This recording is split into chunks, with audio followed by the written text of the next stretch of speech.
Good morning, कैसे हो? आज पॉलिटिकल साइंस का एक नया चैप्टर शुरू करेंगे और चैप्टर का नाम है politics of planned development. Politics of planned development. ठीक है, सुनियोजित, ध्यान से सुनना है सिर्फ, और जो लिखूं उसको कॉपी में उतार लेना। विकास की राजनीति। क्लियर है? अब समझो, हमने पहले दो चैप्टर कर लिए हैं इस चैप्टर से पहले, और शुरुआत वाला जो चैप्टर था उसमें एक बात पे ध्यान दिया था कि on the time of independence, जब हम स्वतंत्र हुए, हमारे सामने तीन चैलेंजेस थे। जो पहला चैलेंज था, ये हमेशा इंपॉर्टेंट क्वेश्चन रहा भाई, हमेशा आता रहेगा। सबसे पहला चैलेंज था कि unite the country in such A way that it can accommodate all it's diversity. अपने देश को एकता के ऐसे सूत्र में बांधना जिससे इस देश में मौजूद सारी की सारी जो विविधताएं हैं उनको सम्मान मिल सके। क्लियर है? दूसरा चैलेंज क्या था? To establish democracy. ये दोनों ही चैलेंज हमने पहले दो चैप्टर में करे हैं। पहले चैलेंज में यूनिटी वाला और दूसरे चैप्टर में हमने स्टेब्लिशमेंट ऑफ डेमोक्रेसी। ठीक है, जो थर्ड चैलेंज था वो ये था to ensure the welfare of every section of society. सभी जो समाज में मौजूद वर्ग हैं उनका कल्याण सुनिश्चित करना। अब ध्यान दो, अपनी सोसाइटी में, एक समाज की अगर हम बात करें, कितने सेक्शंस ऑफ द सोसाइटी, कितने सेक्शंस होंगे भाई? अगर हम सेक्शंस ऑफ सोसाइटी की बात करें, अपनी समाज में देखो कितने वर्ग हैं, समाज के वर्ग। इसमें अगर हम बात करें मेन,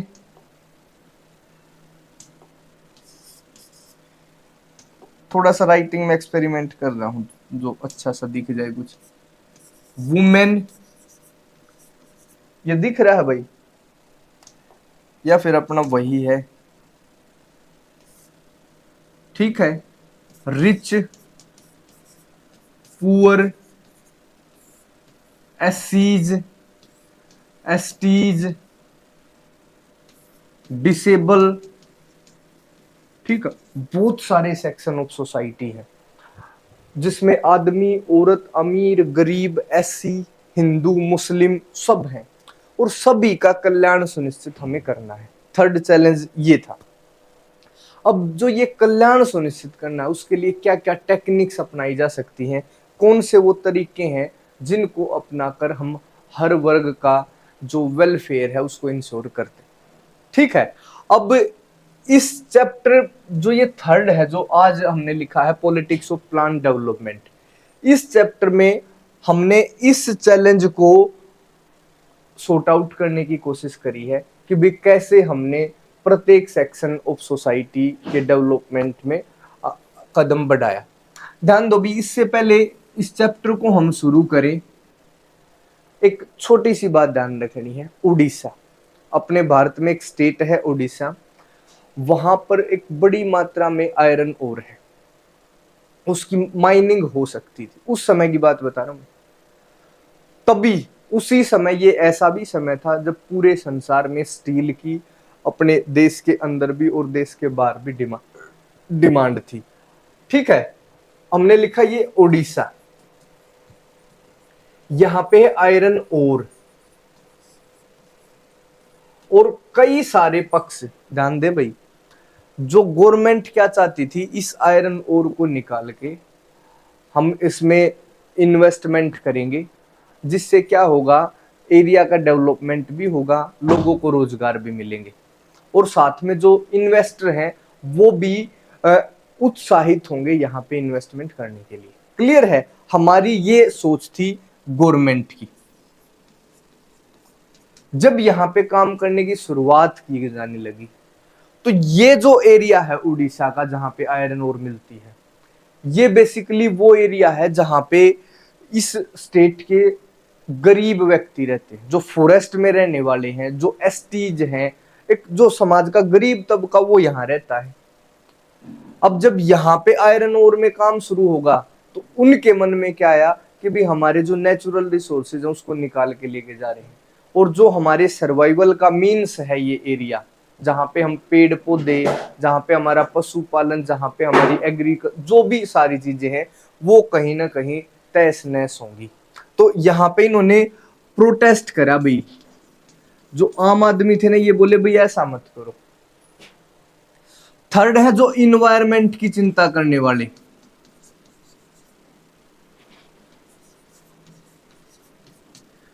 जो पर्यावरणविद है वो क्या बोल रहे हैं कि भी ये काम करने से पर्यावरण को नुकसान होगा। और फिर बिजनेसमैन भी है भाई, जिनको यहाँ पे काम करना ही करना, जो चाहते हैं भाई हमें यहाँ पे अपने यूनिट स्टार्ट करके पैसे कमाना। अब समस्या पैदा होगी भाई विकास करें कैसे कैसे।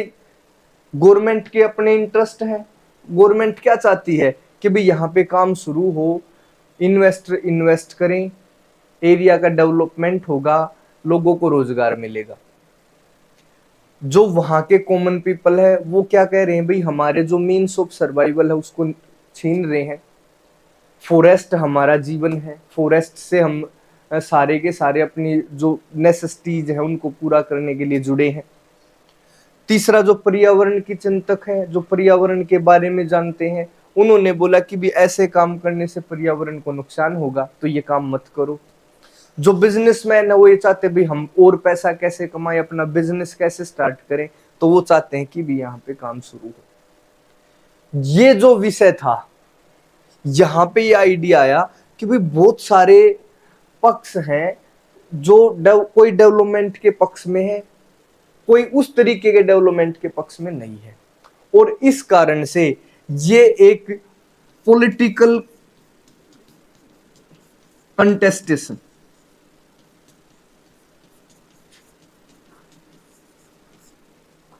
राजनीतिक मुकाबले का विषय हो गया।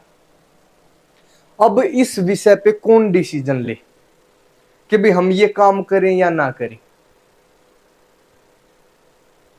भाई क्या किस हिसाब से यहाँ पे काम करा जाए, सरकार की माने, लोगों की माने, या पर्यावरण मित्रों की माने, या बिजनेसमैन की माने, कैसे इस एरिया का डेवलपमेंट हो। ठीक है, इस बात को लेकर बहस छिड़ी, और शुरुआती दशक में ऐसे बहुत सारे डिसीजन गवर्नमेंट को लेने थे जो इस तरीके के डेवलपमेंट से रिलेटेड थे। और एक लास्ट में ये भी बात उभर के आई कि भाई कहीं ना कहीं ऐसे डिसीजन तब लिए जाएंगे क्योंकि ये ही तो इंटरेस्ट के टकराने का मामला है। यहाँ पे बिजनेसमैन के जो इंटरेस्ट हैं वो वहां के कॉमन पीपल के इंटरेस्ट के साथ टकरा रहे हैं। तो हम सभी इंटरेस्ट, जहां जहां जिसका भी जो इंटरेस्ट बनता है, जो हित है वहां पे, उन सब से बात करनी पड़ेगी, एक्सपर्ट से सलाह लेनी पड़ेगी, जो इन्वायरमेंट के फील्ड में काम करने वाले हैं उनसे सलाह लेनी पड़ेगी। ये डिसीजन कैसे लिया जाए कि भाई कम से कम जो आम आदमी है जिनका जीवन वहां से प्रभावित होता, उनका भी रोल होना चाहिए भाई डिसीजन लेने में। ठीक है, गवर्नमेंट का भी रोल होना चाहिए। इस हिसाब से पहला जो दशक है आजादी के बाद, इसमें ये कई बार सवाल खड़ा हुआ कि भाई हम जो ऐसा डेवलपमेंट है उसके लिए कौन डिसीजन ले। ठीक है, ये राजनीतिक मुकाबले का एक सवाल था और जिसमें गवर्नमेंट ने मिलकर काम करा है। अब एक और विषय भी आया कि हमें पता चला, हमें ऐसा लगा कि भी जो लोगों ने चुन रखे हैं ना, लोगों के जो रिप्रेजेंटेटिव हैं, उनको डिसीजंस लेना चाहिए। इस बात पे एक आम सहमति बनी कि भाई लोगों से जुड़े डिसीजन लोगों के रिप्रेजेंटेटिव हैं उनको लेने चाहिए। इस बात पे तो एक आम सहमति थी, हाँ भाई सरकार को, लोगों के रिप्रेजेंटेटिव कौन है, सरकार, तो सरकार को डिसीजन लेना चाहिए। अब इस बात पे भी विवाद है कि भाई सरकार कितना पार्टिसिपेट करे। क्या सरकार सिर्फ डिसीजन लेके छोड़ दे, रूल रेगुलेशन बनाए, या खुद काम करे? कैसे सरकार की क्या भूमिका होनी चाहिए इन सारे डिसीजंस में, इस बात को लेकर भी विवाद थे। हाँ, इस बात पे सहमति थी कि भाई सरकार का एक्टिव पार्टिसिपेशन होना चाहिए देश के विकास में। अब एक और समस्या आती है भाई, समस्या क्या है? डेवलपमेंट की। सुनना भाई ध्यान से, आइडियाज ऑफ डेवलपमेंट, यहां पे लिख दिया मैंने आइडिया ऑफ डेवलपमेंट।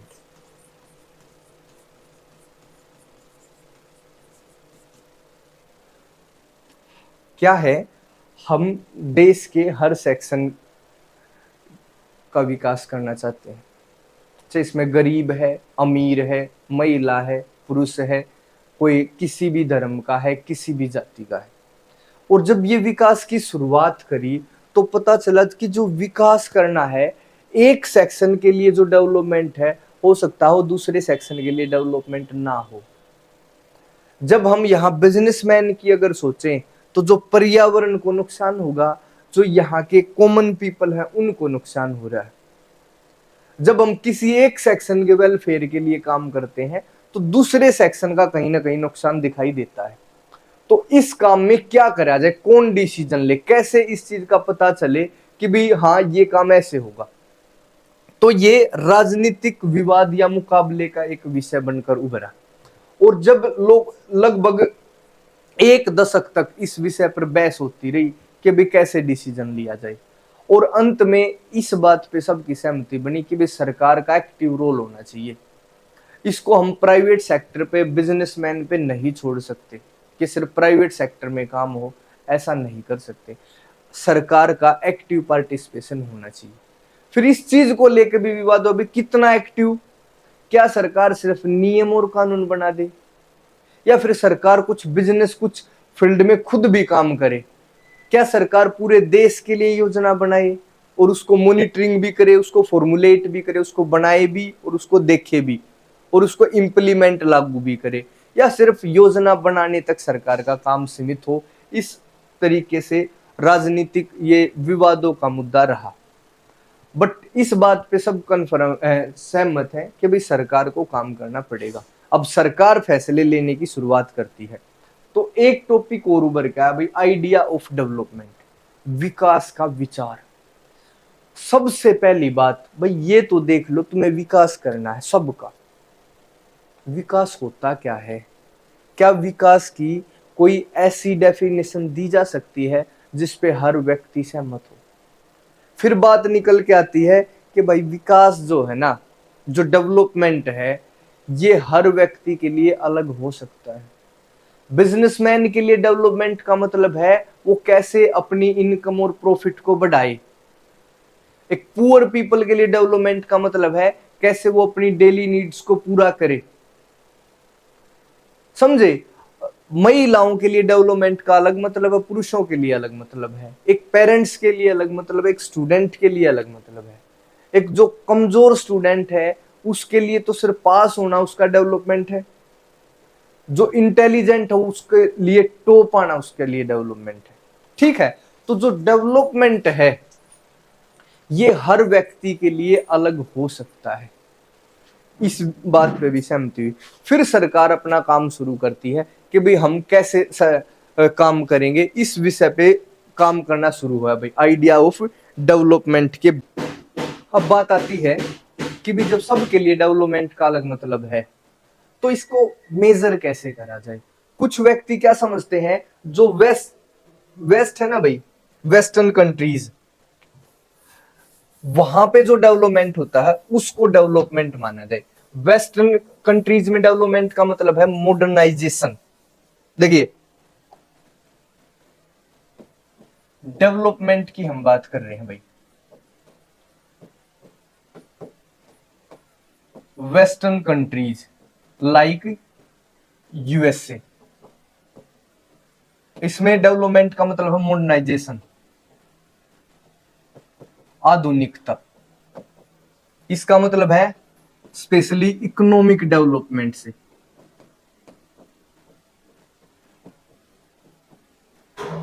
ठीक है?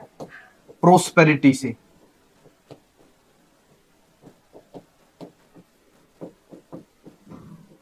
साइंटिफिक अप्रोच से। ध्यान दो मैंने क्या लिखा है। फिर एक समाज का एक वर्ग है जो डेवलपमेंट को वेस्टर्न कंट्रीज से जुड़ता है, कि भी डेवलपमेंट का मतलब है पश्चिमी देश जैसे अमेरिका, वहां पे डेवलपमेंट का मतलब है मॉडर्नाइजेशन, ज्यादा से ज्यादा पैसा कमाना, आधुनिकता, विचारों की और ज्यादा संपन्नता। ठीक है, और इसी के आधार पर नॉर्मली देशों को 3 भागों में बांटा गया है, डेवलप्ड कंट्री, डेवलपिंग कंट्री, विकसित कंट्री, विकासशील कंट्री, और अंडर डेवलप्ड कंट्री, और अल्प विकसित कंट्री। ठीक है, इसी के आधार पर अब हमारे पास इस समय 2 रास्ते हैं डेवलपमेंट के लिए। देखो, हमने डेवलपमेंट को नॉर्मली एक सेक्शन ऑफ सोसाइटी है, डेवलपमेंट का मतलब मानता है जो वेस्टर्न कंट्रीज का डेवलपमेंट है। बट अपने यहाँ पे जो, अगर हम अपने देश की बात करें तो यहाँ पे डेवलपमेंट को इकोनॉमिक डेवलपमेंट तो है ही है, ये वाला डेवलपमेंट तो है ही है भाई इकोनॉमिक, इसके बाद सोशल डेवलपमेंट भी भाई, जस्टिस भी भाई, सामाजिक विकास और न्याय। ध्यान दें, डेवलपमेंट का मतलब एक बड़ा सेक्शन ऑफ सोसाइटी मानता है इसको, बट भारत में सहमति है कि भाई आर्थिक विकास के साथ साथ हमारे यहाँ सामाजिक विकास होना चाहिए, न्याय के साथ होना चाहिए, और जो इकोनॉमिक रीडिस्ट्रीब्यूशन है, जो आर्थिक जो विकास होगा, आर्थिक जो संसाधन है उनको हम डिस्ट्रीब्यूट करेंगे और जस्टिस से होने चाहिए। जस्टिस का मतलब क्या होता है कि सिर्फ एक सेक्शन ऑफ सोसाइटी के पास, मतलब ऐसा ना हो कुछ थोड़े बहुत लोगों के पास ज्यादा पैसे हों और बहुत सारे लोग गरीबी में। ठीक है, और हमारे यहाँ डेवलपमेंट का मतलब ये माना गया कि भाई गरीबी को समाप्त करना है, सबसे पहले क्या करना है, अबोलिशमेंट ऑफ पॉवर्टी। समझ गए। अब हमारे पास देखिए, डेवलपमेंट का यह है वेस्टर्न कॉन्सेप्ट, यह है डेवलपमेंट का इंडियन कॉन्सेप्ट। ठीक है, अब हमारे पास 2 मॉडल हैं उस समय भाई डेवलपमेंट को कैसे करा जाए। There are 2 models in front of us at the time of independence. जब स्वतंत्रता के समय भारत के सामने 2 मॉडल हैं डेवलपमेंट के, एक तो यूएसए का मॉडल है भाई, एक यूएसएसआर का मॉडल है। आपको पता है पूरा संसार सेकेंड वर्ल्ड के बाद, सबसे पहले चैप्टर में करा भी था हमने, पूरा का पूरा संसार, उसके ज्यादातर देश 2 खेमों में बट रहे हैं। एक खेमा है जिसका लीडर है यूनाइटेड स्टेट्स ऑफ अमेरिका, दूसरा है जिसका लीडर है सोवियत संघ रूस। ठीक है, यूएसएसआर। और ये भी पढ़ा था उस चैप्टर में, जो ये यहां से दोनों के बीच में सेकेंड वर्ल्ड वॉर के बाद एक कोल्ड वॉर की शुरुआत होती है, शीत युद्ध की। और जब हम कोल्ड वॉर की कैरेक्टरिस्टिक्स कर रहे थे, पहले चैप्टर में हम पढ़ चुके हैं कोल्ड वॉर के बारे में, जब हम कोल्ड वॉर की कैरेक्टरिस्टिक्स पढ़ रहे थे तो उसमें एक लाइन आई थी, ये एक आइडियोलॉजिकल वॉर भी था। Cold war was an ideological war too. इसका क्या मतलब है, यहाँ की जो विचारधारा है ना, यह कैपिटलिस्ट और ये है सोशलिस्ट। ये जो कैपिटलिस्ट का मतलब होता है पूंजीवादी, सोशलिस्ट का मतलब होता है समाजवादी। कैपिटलिस्ट वाले क्या करते हैं, इसमें मार्केट इकोनॉमी की बात है भाई, मार्केट इकोनॉमी। ठीक है, इसमें क्या है, गवर्नमेंट का role, government's role in economy. ये विचारधारा दोनों अलग है। भारत के सामने भी देखो, अर्थव्यवस्था हमेशा किसी न किसी तरीके से चलेगी, या तो वो मार्केट इकोनॉमी होगी या उसमें गवर्नमेंट का रोल होगा। मार्केट इकोनॉमी का क्या मतलब होता है, ध्यान से सुने।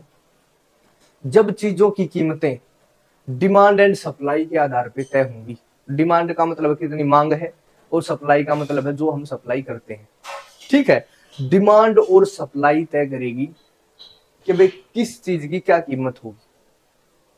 ये हमेशा प्राइवेटाइजेशन पे फोकस करेगी। भाई प्राइवेटाइजेशन का मतलब है सब कुछ निजी हाथों में होना चाहिए, प्राइवेट होना चाहिए सारा का सारा सिस्टम। गवर्नमेंट का सिर्फ रूल बनाने तक रोल हो, सिर्फ गाइडिंग रोल हो, इसके अलावा गवर्नमेंट किसी भी मामले में इंटरफेयर ना करे।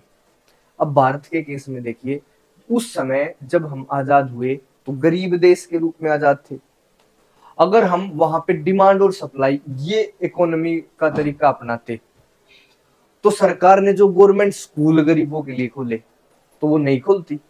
स्कूल होते सारे प्राइवेट, हॉस्पिटल होते सारे प्राइवेट, सारी सुविधा प्राइवेट होती, तो कुछ कितना बड़ा सेक्शन ऑफ सोसाइटी क्या पढ़ पाता तुम्हारे हिसाब से? आज भी पढ़ सकता अगर सारे के सारे प्राइवेट स्कूल हो। तो सरकार ने ये डिसीजन लिया कि भाई सब कुछ हम प्राइवेट हाथों में नहीं छोड़ सकते। दूसरा था ये यूएसएसआर का सोशलिस्ट मॉडल, या इसको कम्युनिस्ट मॉडल भी बोल सकते हैं। There is a difference between socialism and communism, we will discuss and we have already discussed it. अगर आप यूपीएससी की वीडियो देखोगे, उसमें कॉन्सेप्ट वाली प्लेलिस्ट में जाओगे तो वहां पे कम्युनिज्म के बारे में कंप्लीट क्लास है, वो जाके आप उसको चेक कर सकते हो। यूएसएसआर में क्या, सब कुछ गवर्नमेंट के कंट्रोल में है, हर चीज पे गवर्नमेंट का मालिकाना हक है, सारी की सारी जॉब क्या है, गवर्नमेंट है, प्राइवेट जो वहां पे कुछ भी नहीं। अब सरकार के हाथ में होने से क्या फायदा होता है, तो सरकार क्या करती है कि भाई जिसको जरूरत है उसकी मदद करेगी। भारत में नहीं करती क्या सरकार? सरकार एजुकेशन के फील्ड में, हेल्थ के फील्ड में और भी बहुत सारी, देखिए आपको गैस पे सिलेंडर, जो गैस है का सिलेंडर है उस पे सब्सिडी मिलती है, खाद बीज पे सब्सिडी मिलती है ना। बहुत सारी ऐसी सर्विसेज हैं जो गवर्नमेंट आपको प्रोवाइड करती है।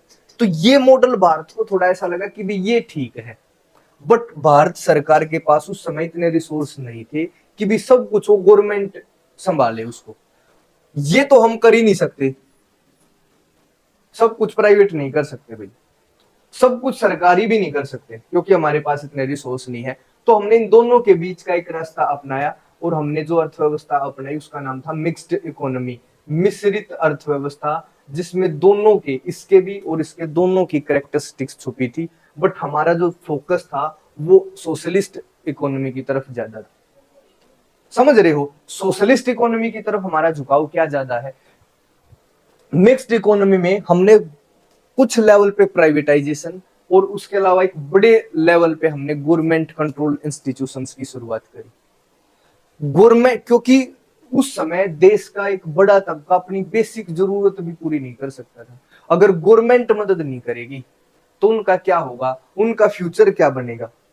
जिन लोगों ने अपना सारा जीवन इस देश की स्वतंत्रता की लड़ाई के लिए लगाया और गवर्नमेंट उनको फिर आजाद होने के बाद अगर अपने हाल पे छोड़ देती तो वो एक समस्या थी।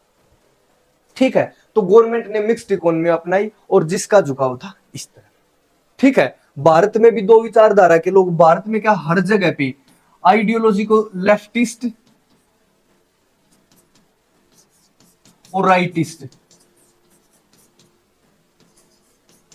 लेफ्टिस्ट और राइटिस्ट ये आइडियोलॉजी है भाई।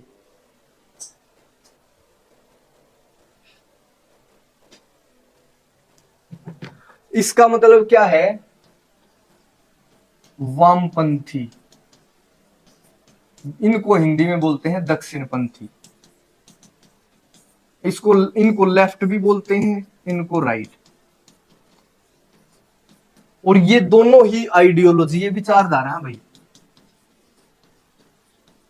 ये विचारधारा इससे जुड़ती है और ये सेकंड वाली, सॉरी, ये जो लेफ्ट है ये आइडियोलॉजी जुड़ती है इससे, जो ये लेफ्ट है इससे जुड़ेंगे और जो राइट है इससे जुड़ेंगे।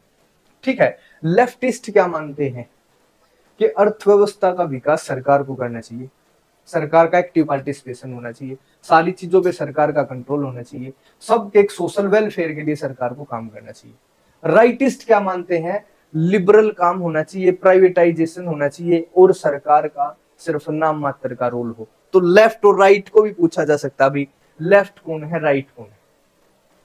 लेफ्टिस्ट है जो, जिनको वामपंथी बोलते हैं, ये चाहते हैं भी गवर्नमेंट का रोल हो, गवर्नमेंट आगे बढ़ के गरीबों का कल्याण करे, ये सोशल वेलफेयर की बात करेंगे हमेशा।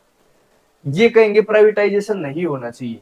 और जो राइटिस्ट है वो क्या बात करेंगे भाई, उदार economy, private economy, market rule, इस हिसाब की बातें राइट करेंगे। ठीक है, तो ये बात है। अब हमें चुनना है भाई हम क्या करें। अब शुरू होती है प्लानिंग। भाई प्लानिंग करेंगे, इस बात पे तो कंफर्मेशन है कि भाई गवर्नमेंट का रोल होना चाहिए। इस बात पे तो पूरे देश में सहमति है कि हाँ, हमें डेवलपमेंट के विषय को बिजनेसमैन, किसान, प्राइवेट लोग या प्राइवेट सेक्टर पे नहीं छोड़ना, सरकार को एक्टिव रोल लेना। अब सरकार का क्या एक्टिव रोल होगा, वो उस समय की कंडीशंस ने निर्धारित करा भाई प्लानिंग क्यों। ठीक है, देखिए उस समय 1940 से 50 का समय है, जो इसको मैं रफ कर देता हूं भाई एक बार। अरे क्लियर रोल, ठीक है। ठीक है, प्लानिंग, योजना, प्लानिंग पे सभी सहमत है, एग्री है भाई, प्लानिंग होगी और गवर्नमेंट का इसमें रोल भी होगा। अब क्या है, जो 1940s का समय है ना, 40s का और 50s का, ये ऐसा समय है जिसमें मार्केट इकोनॉमी या जो कैपिटलिस्ट इकोनॉमी है या जो अमेरिकन इकोनॉमी है, उसका कहीं ना कहीं डिग्रेड है भाई, उसके नुकसान है संसार में। जो कैपिटलिस्ट इकोनॉमी है वो सर्वाइवल के टाइम है, ये वो अभी उस हिसाब से डेवलपमेंट नहीं कर पा रही जिस हिसाब से उनको लागू करा जाता है। दूसरा, ये वो समय है रिसेशन, जो 1930s का जो समय था उसमें एक रिसेशन थी। रिसेशन का मतलब होता है मंदी, महामंदी का ये समय है, 1929 की महामंदी, और उसका असर लगभग अगले 10 से 15 साल तक संसार में देखने को मिला। और ये जो रिसेशन है ना, ये कैपिटलिस्ट इकोनॉमी का एक प्रभाव है। मैं कह रहा हूं भाई, भारत ने जो गवर्नमेंट का एक्टिव रोल को वो करा है कि भाई हाँ, हमें एक्टिव रोल होना चाहिए और हमें योजना बनानी चाहिए डेवलपमेंट के लिए। योजना कौन बनाएगी, सरकार योजना बनाएगी। जो कैपिटलिस्ट इकोनॉमी है उसमें योजना वगैरह नहीं होती, उसमें प्लानिंग नहीं होती, वो तो मार्केट तय करेगी सारी चीजों को। ठीक है, बट हमने प्लानिंग को क्यों एक्सेप्ट करा, क्योंकि वहां पे उस समय ऐसी कंडीशंस थी 1940s और 50s के समय पे। ये एक ऐसा समय है जब जो इकोनॉमिक ग्रोथ है जो कैपिटलिस्ट कंट्रीज की है, वो दूसरे जो कंट्री है जो यूएसएसआर वाले मॉडल पे है, जो सोशलिस्ट कंट्री है, उनसे कम है। दूसरी बात, रिसेशन। रिसेशन होती क्या है, रिसेशन होती है मंदी। जब सब कुछ हम मार्केट पे छोड़ देते हैं, सरकार की उसमें कोई भूमिका नहीं होती, तो कुछ समय के बाद ऐसी स्थिति पैदा होती रही है भाई, इसका ये प्रभाव है। देखो आपने देखा अभी कई बार चीजों के दाम बढ़ गए। अब क्या करा, कुछ प्राइवेट लोगों ने उसको अपने पास रख लिया उसका स्टॉक, और मार्केट में उसको नहीं जाने दिया। तो वहां पे क्या होगा, सप्लाई कम होगी। सप्लाई कम होगी तो क्या होगा, पैसे, उसकी वैल्यू बढ़ जाएगी, उसकी कीमत बढ़ेगी। और जैसे ही कीमत बढ़ेगी उसको वापस से मार्केट में उतार देंगे, क्योंकि सरकार तो कुछ कर नहीं सकती। जो प्राइवेट इकोनॉमी है उसमें इस तरीके के काम होने की ज्यादा संभावना है। अगर मंदी क्या होती है, मैं रिसेशन को थोड़ा सा समझाऊं। रिसेशन एक ऐसी प्रक्रिया है जहां पर चीजों के दाम है वो घटेंगे। क्यों, रिसेशन का मतलब है लोगों के पास पैसे की कमी होना। हर 10 साल में, 15 साल में, अगर आप 2008 की बात करो तो भारत में भी रिसेशन का असर पड़ा था। जो ये रिसेशन है, इसका मतलब होता है लोगों के पास पैसे की कमी। इसका मतलब होता है मार्केट में पैसे की कमी। अगर जब पैसे की कमी होगी तो उससे क्या होगा, डिमांड बढ़ेगी या घटेगी भाई, लोग ज्यादा डिमांड करेंगे या कम करेंगे, डिमांड घट जाएगी। जब मेरे पास पैसे ही नहीं है तो मैं क्या खरीदूंगा, तो मेरी डिमांड घट गई धीरे धीरे भाई। जो मेरी लग्जरी की चीजें खरीदनी थी वो नहीं खरीदूंगा, सिर्फ मैं जरूरत की चीजें, वो भी जो ज्यादा जरूरत की हूं, उतना ही खर्चा कर पाऊंगा क्योंकि पैसे हैं नहीं मार्केट में। ठीक है, जैसे ही डिमांड कम होगी, ध्यान देना भाई, डिमांड कम होगी तो और दाम कम हो जाएगा चीजों का, वस्तुओं का जो दाम है, जो उनका रेट है वो कम होगा। डिमांड कम है तो उसकी कीमत भी कम है। अब मैं एक फैक्ट्री वाला हूं, मेरा जो सामान उसकी कीमत होगी कम, तो मैं प्रोडक्शन बढ़ाऊंगा या घटाऊंगा, प्रोडक्शन घटाना पड़ेगा, क्योंकि जो सामान पहले प्रोड्यूस कर रखा है वो नहीं बेच पा रहा, तो प्रोडक्शन घटाना पड़ेगा। अगर प्रोडक्शन घटा दिया तो जो मेरी फैक्ट्री कंपनी में काम करते हैं उनकी सैलरी कहां से दूंगा, तो मैं क्या करूंगा भाई, अब हमें इतना सामान बनाने की जरूरत नहीं है, तो मैं क्या करूंगा, कुछ लोगों को जॉब से निकाल दूंगा।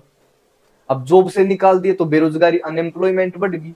अब वो जो जॉब से निकाले हैं वो अपने घर बैठ गए, उनके पास पैसे की और ज्यादा कमी होगी, बेरोजगार है, पैसे की कमी होगी तो फिर से और ज्यादा डिमांड कम होगी, फिर से क्या होगा, चीजों की कीमत कम होगी, फिर से प्रोडक्शन कम होगा, बेरोजगारी बढ़ेगी, और ये रिसेशन ऐसे बिना समाप्त होने वाला एक चक्कर बन गया। ये है प्राइवेट इकोनॉमी के नुकसान। अब गवर्नमेंट क्या करती है, गवर्नमेंट इन सारी चीजों को, जब गवर्नमेंट के हाथ में रूल रेगुलेशन की पावर है तो उन सारी चीजों में बैलेंस बना के रखेगी। जैसे एक एग्जांपल मैं बता देता हूं, अमेरिका में क्या हुआ। अमेरिका में एक बैंक दिवालिया हो गया भाई। क्यों दिवालिया हो गया? जो उसका गवर्नमेंट बैंक था, जो सरकारी बैंक, जिन लोगों को उसने लोन दे रखा था, कई बार बैंक क्या करते हैं, ज्यादा से ज्यादा लोन दे देते हैं। लोन देने से बैंक को क्या फायदा है कि भाई उसकी इनकम ज्यादा होगी। तो अमेरिका में क्या हुआ, उसने बड़ा हिस्सा लोन दे दिया और किसी कारण से उस लोन की रिकवरी नहीं हो पाई। तो हम जैसे जो आम आदमी थे, जिन्होंने थोड़े बहुत पैसे जमा करवा रखे थे, वो बैंकों में पैसा लेने गए भी अपने काम के लिए, और बैंक ने पैसा देने को मना कर दिया क्योंकि बैंक ने वो पैसा लोन दे रखा है, लोन की रिकवरी नहीं हो रही। तो मैं जो पैसा लेने गया था मुझे पैसा नहीं मिला, तो मेरे पास पैसे की कमी होगी, मेरी डिमांड कम होगी और वस्तुओं की, ऐसे ही सर्कल शुरू होगा। फिर अब सरकार क्या करेगी, सरकार ने क्या करा, कुछ पैसे मतलब अपने खजाने से उस बैंक को दिए। अब उस बैंक ने क्या करा, जो लोग हमारे जैसे मांगने गए थे, जिन्होंने जमा कर रखा था पहले, उनको पैसे देने शुरू करे। जो लोन रिकवरी में समस्या हो रही थी, उनको कई तरीके की प्लानिंग छूट वगैरह देके उसको रिकवर करने की कोशिश करी गवर्नमेंट की हेल्प से, और धीरे धीरे मार्केट में पैसा गया। और पैसा जाने के बाद क्या होगा, जब भी लोगों के पास पैसा होगा तो डिमांड बढ़ेगी, डिमांड वो खाने की चीजों की, पहनने की चीजों की, हर चीज की डिमांड बढ़ेगी। डिमांड बढ़ेगी तो फिर मार्केट सिस्टम फिर से शुरू होगा। ठीक है, तो ये इस यहाँ पे इस रिसेशन का भी प्रभाव था भाई संसार में, कि भाई ये इकोनॉमिक है जो कैपिटलिस्ट, ये सही नहीं है। तीसरी बात, जो reconstruction of economies of Japan and Germany, second world war में इन दोनों देशों की अर्थव्यवस्था बिल्कुल गर्त में चली गई, बड़ा नुकसान हुआ भी दोनों देशों को। और इन देशों की सरकार ने एक्टिव पार्टिसिपेट करा, फिर सरकार को डिसीजन लेने पड़े, और इन्होंने जल्दी से जल्दी अपनी अर्थव्यवस्था को पटरी पे लेकर आ गई। तो ये भी संसार में था कि भाई ये जब गवर्नमेंट कोई काम करती है ना, वो अच्छे बेटर तरीके से करेगी। जो ये काम इन्होंने करा जर्मनी और जापान ने, तो इससे भी क्या मैसेज गया संसार में कि भाई सर, गवर्नमेंट का जो रोल है ना वो होना चाहिए भाई जरूर। ठीक है, जब गवर्नमेंट का रोल होगा तभी सबसे बढ़िया काम होगा। ठीक है, इसके बाद एक काम और भी होया भाई,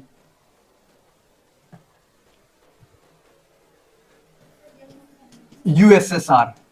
जो यूएसएसआर है, इस समय में भी इसकी जो इकोनॉमी है वो इंक्रीज हुई। यूएसएसआर का मॉडल है, और इस मॉडल में क्या देखने को मिला कि भाई इस मॉडल पे जो बेस्ड कंट्रीज हैं वो ज्यादा प्रोग्रेस कर रही हैं उस समय। क्योंकि देखिए, जो भी हम चीज अपनाते हैं ना, वो उस समय की कंडीशंस के हिसाब से अपनाई जाती है। आज अपने देश का झुकाव आपको पता होगा प्राइवेटाइजेशन की तरफ है, अमेरिकी या मार्केट इकोनॉमी की तरफ है।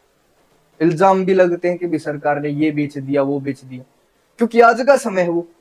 उस समय क्या था, उस समय जो सरकारों का झुकाव था या देशों का झुकाव था वो सोशलिस्ट पैटर्न की तरफ है। क्यों है? एक तो भाई 1940s और 50s में ऐसी कंडीशंस बनी, पहली रिसेशन का प्रभाव, जब देखा भी ये जो प्राइवेट इकोनॉमी है इससे तो बड़े नुकसान हो जा रहे हैं, तो दूरी बनाई देशों ने। फिर दूसरी बात, जो जापान और जर्मनी ने अपनी इकोनॉमी को रिकंस्ट्रक्ट करा ना, दोबारा से बना दिया, तो पता चला भी गवर्नमेंट अच्छा काम कर सकती है। तीसरा, जो यूएसएसआर की अर्थव्यवस्था थी, ऐसे युद्धों के समय में भी उस अर्थव्यवस्था का डेवलपमेंट चल रहा है, तो ऐसा लगा भी ये पैटर्न सही है। और एक और चीज जो भारत में अलग से घटित हुई भी, वो था बॉम्बे प्लान। ये जो प्लान है 1944 में, जो अपने देश के मेन 8 इंडस्ट्रियलिस्ट हैं, जो मुख्य 8 उद्योगपति थे भाई, उनका ये प्लान था, योजना थी। इन्होंने एक योजना बनाई और सरकार के सामने पेश करी इकोनॉमिक डेवलपमेंट की। इन्होंने सरकार से रिक्वेस्ट करी, देखो हमेशा जो उद्योगपति होगा ना, वो ये चाहेगा भी मार्केट इकोनॉमी हो, सरकार का इंटरफेयर कम हो। देखो सरकार ने अब क्या कर रखा है, एक इंटरफेयर की मैं बात बताता हूँ कि जो कोई भी प्राइवेट स्कूल कुछ एडमिशन उन बच्चों को देगा जो गरीब हैं, ठीक है, और उसके पैसे भी नहीं लेगा। तो क्या है, इससे प्राइवेट स्कूल दुखी होंगे भाई, यार ये बिना पैसे के बच्चे आगे, सरकार बाकी उनकी कुछ फीस देती है, बट उसके बाद भी प्राइवेट पसंद नहीं करते इस चीज को।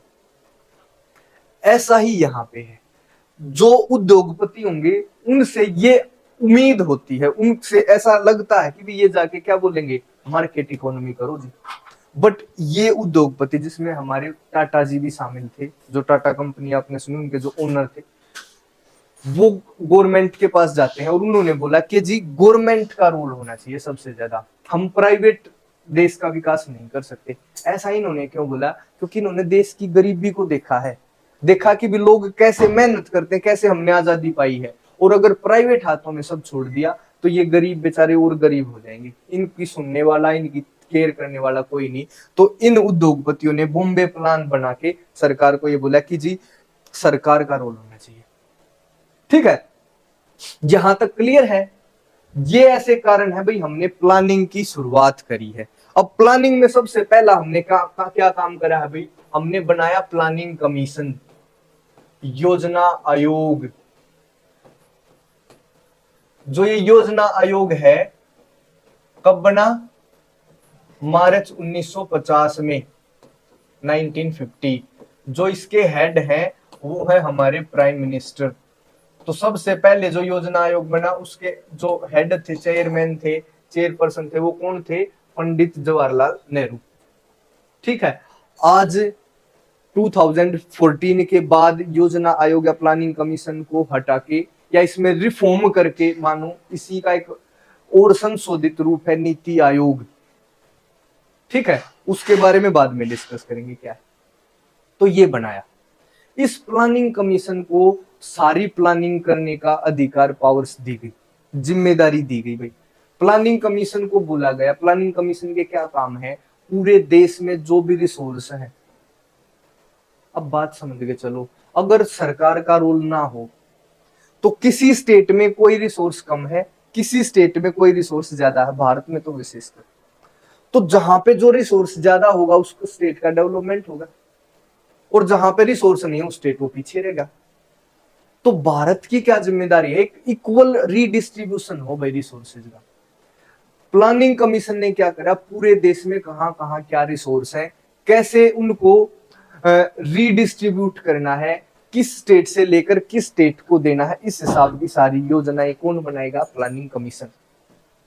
प्लानिंग कमीशन के द्वारा बनाई गई योजना पूरे देश के हर स्टेट को मानना है। प्लानिंग कमीशन ने एक ढांचा तैयार कर दिया, उसी के आधार पे हमने क्या करना है, हर स्टेट ने योजना बनानी है, ठीक है। प्लानिंग कमीशन का क्या काम था, to prepare planning for the development of the country. इनको योजना बनानी भी है, फिर इसको इंप्लीमेंट भी करनी है, उसी को लागू भी करना है। स्टेट क्या कर सकते हैं, जैसे हमने बोला प्लानिंग कमीशन ने कि भाई एग्रीकल्चर पे फोकस करना है। अब ऐसा नहीं है भाई एक फसल पे फोकस करना, हरियाणा में मान के चलो गेहूं ज्यादा तो हमने गेहूं पे फोकस करा, एमपी में मान लिया दाल वगैरह ज्यादा तो उन्होंने दालों पे फोकस करा, कहीं पे जैसे मत्स्य पालन है तो उन्होंने उस पर फोकस करा, क्योंकि जो फिशरी है वो भी एग्रीकल्चर का एक पार्ट है, ठीक है। मतलब क्या है, प्लानिंग कमीशन एक प्लान बना देगा, पूरे स्टेटों को, सारे देश में जितने भी स्टेट है उनको उनके अनुसार ही काम करना है, ये प्लानिंग कमीशन है, 1950 में बना है और इसका ये काम है। और हमने हम तीन प्लान्स की बात करेंगे। इस प्लानिंग कमीशन ने योजना के लिए जो कॉन्सेप्ट दिया, FYP 5 ईयर प्लान, या इसको हिंदी में बोलेंगे पंच पंचवर्षीय योजना। पंचवर्षीय योजना क्या होगी कि भाई प्लानिंग कमीशन ने डिसाइड करा हर 5 साल के लिए एक योजना बनाई जाएगी। 5 साल के लिए हम किसी तरीके से काम करेंगे, 5 साल के बाद डिसाइड करेंगे ये सही था या नहीं था। इसका क्या फायदा है कि भाई ऐसा नहीं है भी हमने हर 6 महीने में हम प्लानिंग को बदल रहे। 5 साल एक सही समय है ताकि एक योजना के सारे जो रिजल्ट आने हैं वो भी आ जाएंगे। भाई इसका पॉजिटिव इफेक्ट रहा या नेगेटिव इफेक्ट रहा वो सारी चीजें पता चल जाएगी। तो हमने एक लॉन्ग टर्म में देखा, ऐसा नहीं बिग पॉलिसी बनाई और एक साल में ही उसको बदल दिया, फिर अगले साल दूसरा, फिर अगले साल तीसरा। नहीं, हमने क्या करा, कोई भी पॉलिसी पहले तो सोच समझ के पॉलिसी बनाएंगे, बट उसको फिर 5 साल तक के लिए इंप्लीमेंट करेंगे। उसके बाद हम डिसाइड करेंगे भाई इसका जो रिजल्ट है वो सही है या नहीं है। अगर ठीक है तो उसको कंटिन्यू करेंगे, अगर कुछ कमी है तो हम उस योजना में कुछ बदलाव कर सकते हैं। ऐसे हमने 5 ईयर प्लान्स बनाए। जो पहला 5 ईयर प्लान है, क्लियर ओली करूंगा भाई। First 5 year plan 1951 to 56। जो सेकंड 5 ईयर प्लान है 1956 टू 61। जो थर्ड 5 ईयर प्लान है 1961 टू 66। फिर है प्लान हॉलीडे। अब हमने कोई पंचवर्षीय योजना नहीं बनाई और 1966 से लेकर 69 ये एक एक साल की यहाँ पे योजना बनाई। इसको योजना अवकाश का समय भी बोला जाता है। इसका कारण है जब ये प्लानिंग हमने शुरू करी ना 5 ईयर प्लानिंग, पूरे देश में एक जोश है, पूरा का पूरा देश खुश है। क्यों है ऐसा? सब में उत्साह है, चाहे वो पॉलिटिशियन है, चाहे किसान है, चाहे बिजनेसमैन है, चाहे पुरुष है, चाहे महिला है, चाहे जनरल कास्ट है, चाहे लोअर कास्ट है, हिंदू है, मुस्लिम है, सिख है, ईसाई है। क्योंकि जो योजना बनाने वाले थे ना वो थे जिन्होंने आजादी दिलवाई है। ये वही लीडर है जिनको लोग एक देवता के रूप में पूजते आए हैं। हमेशा जिनकी लीडरशिप में लोगों ने काम करा है और जिनको देखकर, जिनसे प्रेरणा लेकर देश ने आजादी पाई है। तो बड़ा उत्साह भाई 5 ईयर प्लान्स में, फर्स्ट में, सेकंड में, थर्ड में। थर्ड के बाद कुछ डिस्टर्बेंस होती है यहाँ पे कुछ, उसके बाद ये प्लान हॉलीडे आया। यहाँ तक ही हमने नॉर्मली हमने फर्स्ट 5 ईयर प्लान और सेकंड 5 ईयर प्लान को ही पढ़ना है, ठीक है। तो हमने शुरू करा भाई फर्स्ट 5 ईयर प्लान 91 टू 56। इसमें हमने फोकस करा भाई एग्रीकल्चर पे, ध्यान देना बस, कृषि पे। जो अर्थशास्त्री थे उनका नाम था के.एन. राज। ध्यान दें भाई सारी चीजों पे। देखिए 1951 में हमने योजना बनाई और उसका मुख्य केंद्र रखा गया डेवलपमेंट ऑफ एग्रीकल्चर और इसके साथ अबोलिशमेंट ऑफ पॉवर्टी। देखो हमें गरीबी तो हटानी है, वो तो हमेशा, ये तो सबसे प्राइमरी काम है। पर ये गरीबी को हटाने के लिए क्या करें? खेती का विकास करें। चूंकि भारत की बड़ी जनसंख्या खेती से लगी है, उस समय तो एक बड़ा हिस्सा, बहुत कम लोग ऐसे थे जो एग्रीकल्चर के फील्ड में नहीं थे, इस सेक्टर में नहीं थे। और दूसरी बात भाई, देखो फिर से ध्यान से सुनो, दो खेमों में संसार बटा हुआ है, एक यूएसए और एक यूएसएसआर। और हमने किसी भी खेमे में शामिल ना होने का डिसीजन ले रखा है कि भी ना तो हम अमेरिका की तरफ है ना यूएसएसआर की तरफ, क्योंकि एक तीसरे विश्व युद्ध की आशंका संसार को घेरे हुए है। कोल्ड वार का मतलब क्या होता है? हमने क्लास में पढ़ा है कि कोल्ड वार का मतलब होता है वार विदाउट वार, जिसमें there is no actual war but there is a great possibility of war. Cold war होता है जब वार तो हो नहीं रहा एक्चुअल में बट पॉसिबिलिटी है। जैसे मान लिया दो लड़के हैं, आप लोग हो और एक दूसरे को गाली दे रहे हो और दूर खड़े हो, युद्ध नहीं है बट पॉसिबिलिटी ऑफ युद्ध है, समझे? तो उस समय अमेरिका और यूएसएसआर में बड़ी दुश्मनी है, दोनों ही देश एक दूसरे के विनाश के लिए तैयार हैं। और संसार के छोटे छोटे देश, कोई अमेरिका की तरफ, कोई यूएसएसआर की तरफ जा रहा है। और ऐसी स्थिति में भारत ने एक बीच का रास्ता अपनाया कि भाई ऐसे तो विनाश हो जाएगा और हम बीच में हैं। तो हमें पता है कि, और हम अपने पेट भरने के लिए हम सक्षम है नहीं, क्योंकि भारत के पास इतना अनाज नहीं है भी वो अपना लोगों का सबका पेट भर सके। तो हमें विदेशी हेल्प पर भी हम कुछ डिपेंड रहे हैं। इस कारण सबसे पहला काम था भाई हम खेती का विकास करेंगे। ताकि कम से कम इस फील्ड में तो हम सेल्फ रिलायंट हो जाएं, आत्मनिर्भर हो सकें, ताकि खाने के लिए तो किसी दूसरे देश पे डिपेंड ना रहना पड़े। समझे? क्योंकि सबका काम है खेती, और खेती का विकास होना चाहिए। इसमें बड़े बड़े डैम बनाए गए, जैसे भाखड़ा नांगल परियोजना, आपने सुना भी होगा भाखड़ा बांध का नाम, वो पहली योजना में ही। ठीक है। और तीसरी बात, एक जैसे डैम्स बनाए गए फॉर इरिगेशन, सिंचाई के लिए। ठीक है। इसका एक फोकस था भाई इंक्रीज सेविंग, लोगों की बचत को बढ़ाना है। लोगों की बचत कब बढ़ेगी? जब उनकी इनकम बढ़ेगी और जो एक्सपेंडिचर है वो कम होंगे। इनकम बढ़ने से क्या होगा? जो सेविंग है वो भी बढ़ेगी। और ये काम हमें करना है एग्रीकल्चर के फील्ड में, प्रोडक्शन को बढ़ा के। और एग्रीकल्चर के लिए जो सबसे इंपॉर्टेंट काम बताया केएन राज ने, लैंड रिफॉर्म्स, के भी भू सुधार करने पड़ेंगे। लैंड रिफॉर्म्स को थोड़ा सा समझ ले भाई।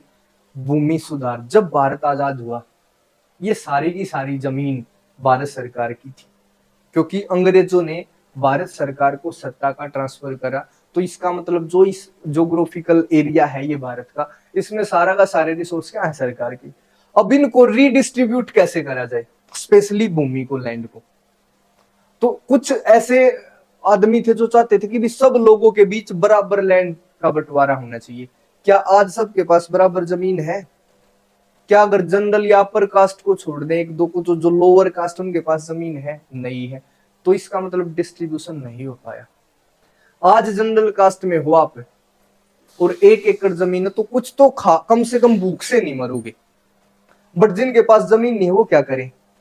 उनको फिर रिजर्वेशन ना दे जब भी समस्या है ना, जमीन भी नहीं देनी, बराबर के हक भी नहीं देने, अपने साथ बिठाना नहीं, उनके साथ खाना नहीं, अपने मंदिरों में आने नहीं देना, और जमीन भी नहीं देनी, जॉब भी नहीं देना, फिर कैसे काम होगा भाई? इंसान तो सब है। ठीक है। ये लैंड रिफॉर्म्स हम ठीक तरीके से नहीं कर पाए। जो कॉन्स्टिट्यूएंट असेंबली है, क्योंकि ये अमीरों की कॉन्स्टिट्यूएंट असेंबली थी, लोगों के पास जो भी वहां पे कानून बनाने वाले थे जमीन थी ज्यादा, और इस कारण उस लैंड को रीडिस्ट्रीब्यूशन उसका नहीं हो पाया अच्छे से, आज भी नहीं है। समझे? तो उस टाइम पे ये लैंड रिफॉर्म्स पूरी तरीके से भारत में लागू नहीं हो पाए, और उसी का ये कारण है भाई आज भी देश में गरीबी है। केएन राज ने बोला था ये सबसे जरूरी काम है, अगर ये नहीं होगा तो फिर काम प्रॉपरली नहीं हो पाएगा। ठीक है। तो फर्स्ट 5 ईयर प्लान था ये 1951 to 56, फोकस्ड ऑन एग्रीकल्चर। जो मेन इकोनॉमिस्ट थे वो केएन राज थे। एग्रीकल्चर के विकास के साथ हमें गरीबी को मिटाना है। इसी में डैम्स, भाखड़ा नांगल जैसी परियोजनाएं शुरू करी गई, सेविंग को बढ़ाने की बात हुई, और लैंड रिफॉर्म्स की बात हुई। ठीक है। लैंड रिफॉर्म्स को किसी क्लास में, यूपीएससी की फाउंडेशन की क्लास होगी जब लैंड रिफॉर्म्स को और ज्यादा एक्सप्लेन करूंगा। ठीक है। तो ये फर्स्ट 5 ईयर प्लान। फिर है सेकंड 5 ईयर प्लान, बुक में लिख रखा है रैपिड इंडस्ट्रियलाइजेशन। ये रैपिड शब्द जो लिख रखा है ना, इसका भी मैं कारण बताता हूं। पहला जो 5 ईयर प्लान था, इन्होंने, केएन राज ने क्या बोला था कि पेशेंस के साथ डेवलपमेंट होगा, धीरे धीरे डेवलपमेंट होगा। अगर तुम ज्यादा डेवलपमेंट करने की कोशिश करोगे तो सबका नहीं हो पाएगा, किसी एक सेक्शन का हो जाएगा उससे, और इससे क्या होगा? हमारी यूनिटी को खतरा हो जाएगा देश की। ध्यान दो, इसमें लिख सकते हो डेवलपमेंट विद पेशेंस,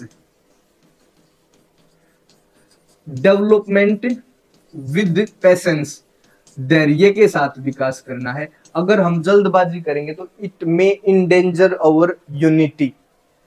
अब यहां पे है rapid industrialization second 5 year plan में। यहां पे ये कब से कब है? 1956 टू 61। अर्थशास्त्री बदल गए भाई, पीसी महालनोबिस। हिंदी में ऐसे लिख लेना महाल, पीसी तो ऐसे ही, नोबिस। अब ये है अर्थशास्त्री मैन। इन्होंने क्या करा? एग्रीकल्चर को छोड़ो, इंडस्ट्री पे फोकस करो। इसको मैं यहां से रफ कर देता हूं, और इसमें क्या करा? Focused on industry. Specially heavy industry. ये बोले भाई जल्दी से जल्दी विकास करना है और हैवी इंडस्ट्री के फील्ड में हमें काम करना है। देखो ये जो 5 ईयर प्लान है, ये सबसे विवादित 5 ईयर प्लानों में गिना जाता है देश के। इसके बड़े नुकसान भी और इसके बड़े फायदे भी देश को हुए हैं। फायदा तो ये आज भी हमारे यहाँ पे जो उस समय की योजनाएं थी, जो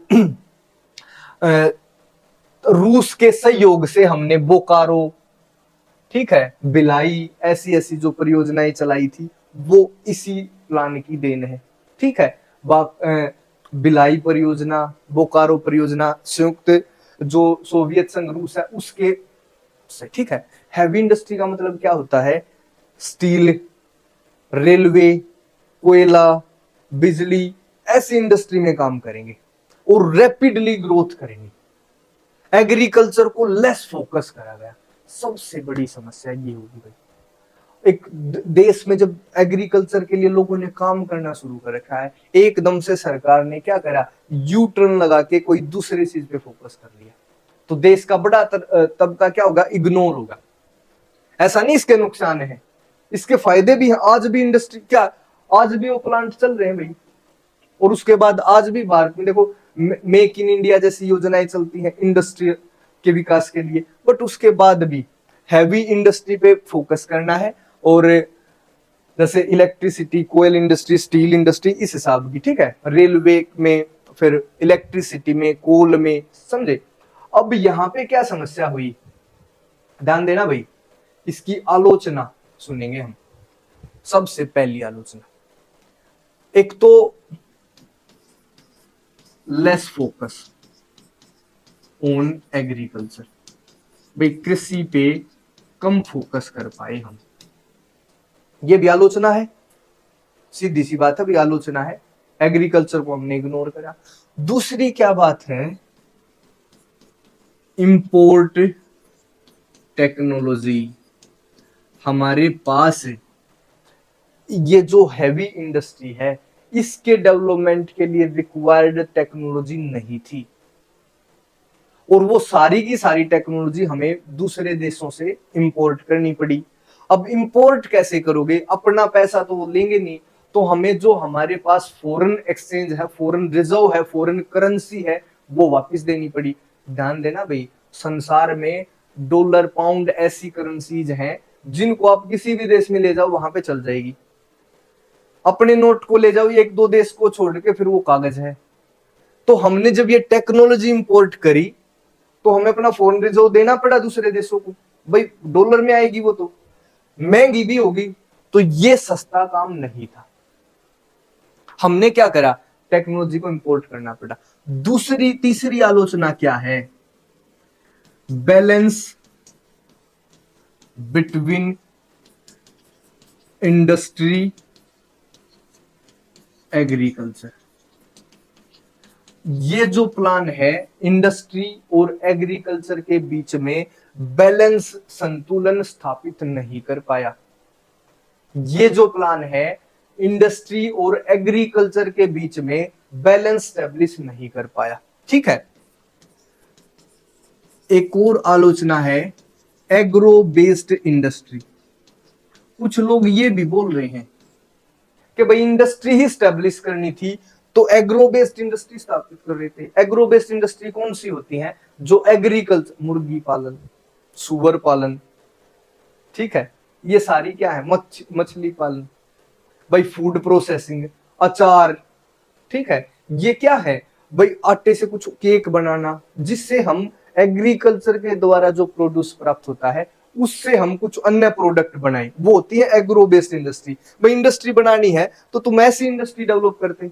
बट इस समय देखिए, हमने यहाँ पे रूस का नाम लिया था हैवी इंडस्ट्री को स्टैब्लिश करने में, रूस का सहयोग, क्योंकि इस समय देश ने अपने आप को सोशलिस्ट डिक्लेयर करा। भाई भारत ने अपने आप को क्या दिखाया कि वी आर सोशलिस्ट कंट्री, और देश ने एक काम करा अपने उद्योगों का विकास करने के लिए, बाहर से जो इंपोर्ट एक्सपोर्ट होता है उसको बंद कर दिया। अब एक बात समझ के चलो, इंपोर्ट बंद कर दिया, टैक्स लगा दिए उसको, एक नॉर्मली एक जीरो के लेवल तक लेके चले गए। कुछ लोगों ने बोला कि जी अगर खरीदोगे नहीं तो हमारा कौन खरीदेगा, तो फिर बेच भी नहीं सकते। बट भारत जैसा गरीब देश बेचेगा क्या, उसको तो सभी कुछ तो बाहर से खरीदना है। तो भारत सरकार ने क्या करा, अपनी डोमेस्टिक इंडस्ट्री को डेवलप करने के लिए बाहरी जो चीजें हैं उन पे इंपोर्ट करना बंद कर दिया। जैसे जैसे सुनो, जैसे अब आप मोबाइल फोन है तो देखोगे कि नॉर्मली जिसके पास भी मोबाइल फोन देखा वो बाहर की कोई कंपनी है। अगर हम बाहर से जो भी कंपनी से कोई गाड़ी लगा लो, मोबाइल फोन लगा लो, शूज लगा लो, इनका इंपोर्ट करना बंद कर दे, तो देश की जो गाड़ी बनाने वाली कंपनियां हैं, मोबाइल फोन बनाने वाली कंपनियां, शूज बनाने वाली कंपनी, उनका डेवलपमेंट हो जाएगा। होगा कि नहीं होगा? होगा ना। तो हमने क्या करा, सोशलिस्ट नेचर के तहत हमने इंपोर्ट को क्या करा, कम करा। ये तो इंपोर्ट सरकार को तो इंपोर्ट करनी पड़ी वो टेक्नोलॉजी, बट नॉर्मली क्या करा, टू डेवलप डोमेस्टिक इंडस्ट्री, जो घरेलू उद्योग हैं उनको डेवलप करने के लिए हमें इंपोर्ट को कम कर दिया हमने इसी सेकंड 5 ईयर प्लान में। ये है कंप्लीट चैप्टर, और उम्मीद है एक बार और शुरुआत से, ज्यादा बड़ा चैप्टर नहीं था, एक बार और शुरुआत से क्लास को देख लें और आप पाओगे कि सब कुछ इजी था, विद इन कंट्रोल है। साथ में किताब पढ़ें, हिंदी मीडियम की है तो हिंदी मीडियम की किताब के साथ पढ़ लें, इंग्लिश मीडियम है तो इंग्लिश मीडियम की किताब के साथ पढ़ लें, ठीक है। तो नेक्स्ट चैप्टर तक जब नेक्स्ट चैप्टर की क्लास होगी तब तक के लिए सबको नमस्कार। अगर क्लास ठीक लगी है तो कमेंट में लिख दिया करो कि जी अच्छी क्लास है, कुछ कोई आपका फ्रेंड है उसको बताया करो। देखो आप लोगों की, जब आप लोग कोऑपरेट करोगे ना तभी ऐसा लंबे समय तक के लिए पॉसिबल रहेगा। Thank you, bye.